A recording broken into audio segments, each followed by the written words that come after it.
बिस्मिल्लाहिर्रहमानिर्रहीम। अस्सलाम वालेकुम। अल्लाह पाक की रहमत, करम, फजल और शुक्र के साथ आज की वीडियो का आगाज़ करते हैं जी। जिस तरह के आप सबको पता है कि मुहर्रमुल हराम के हवाले से हर तबके से ताल्लुक़ रखने वाले अफराद जो हैं वो नज़र न्याज और सभी लोग का एहतमाम करते हैं। तो हमारी भी यही कोशिश होती है और छोटी सी काविश होती है कि आले रसूल और शोहदाए करबला की याद में हम भी कुछ नज़र न्याज करें, बच्चों में मीठी चीज़ तकसीम की जाए। तो आपको पता है ना कि मिट्टी के बर्तनों में खाना सुन्नत रसूल है, तो इसी हवाले से मिट्टी के बर्तन तो हम बाज़ार से ले आते हैं, लेकिन इस तरह की तैयारी करने से पहले इन बर्तनों की सफाई भी बहुत ज़्यादा ज़रूरी होती है। ये नहीं कि बाज़ार से ला के आप डायरेक्ट इसमें खाना डाल दें या कोई चीज़ ऐसी डाल दें। ये मैं आपको दिखाती हूँ कि किस तरह हम साफ़ करते हैं इन बर्तनों को। बाज़ार से लेके आए थे तो एक खुले मुंह वाले बर्तन में इनको डाल दिया था और ऊपर से पानी डाल दिया था। कुछ देर तक तकरीबन 1 से 1.5 घंटा इनको भीगा हुआ रहने दिया था और उसके बाद अच्छे से वॉश कर लिया था। अब इनको जस्ट ऐसे ही पानी में भिगोने के बाद निकाल नहीं लिया था, बल्कि इसको मैंने हाथों की मदद से और स्कॉच ब्राइट की मदद से स्पेशली साफ़ किया था। और कुजियाँ और ठूठियाँ भी इनको बोला जाता है। तो ये देखिए जी, अच्छे से इनको साफ़ किया था और साफ़ करने के बाद इनका कलर देख ले, इनकी सफाई देखिए कितनी ज़बरदस्त हुई है।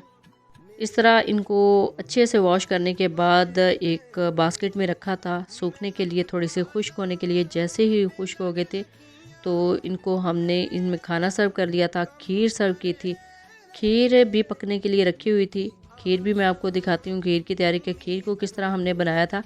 लेकिन उससे पहले मैं दिखा दूं कि बर्तनों को साफ़ करना भी बहुत ज़्यादा ज़रूरी होता है। देखिए कितने अच्छे तरीके से हमने साफ़ किए हैं। जितना ज़्यादा सफाई का एहतमाम करेंगे ना, उतना ही खाने में बरकत होगी। ये देखिए जी, अल्हम्दुलिल्लाह सारे जो बर्तन हैं मिट्टी के, वो अच्छे से वॉश कर लिए हैं। अब खुश्क होने के लिए रख दिए थे, थोड़ी देर में ही खुश्क हो गए थे क्योंकि सूखने में सिर्फ थोड़ी देर लगती है। तो अब दूसरी तरफ हमने खीर रखी हुई थी। खीर यहाँ पे तकरीबन 10 किलो दूध लिया था। खालिस दूध है, जिस तरह आम मार्केट से मिलता है भैंसों का दूध, और उसमें तकरीबन 1 किलो चावल, बारीक चावल डाले थे और अच्छे से पकाना है। पकाए में काफ़ी देर लग जाती है क्योंकि हमने इसको थोड़ा सा गाढ़ा करना था।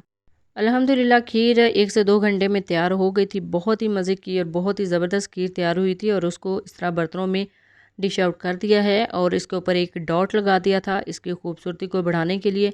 और दूसरी तरफ जो ठूठियाँ हैं उसके अंदर भी पानी, जो मीठा पानी है, वो भर दिया था।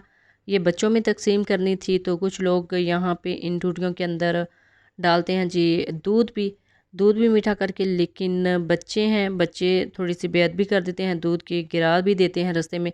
तो इस वजह से हमने पानी जो है ना, मीठा पानी, वो इसके अंदर फिल किया था।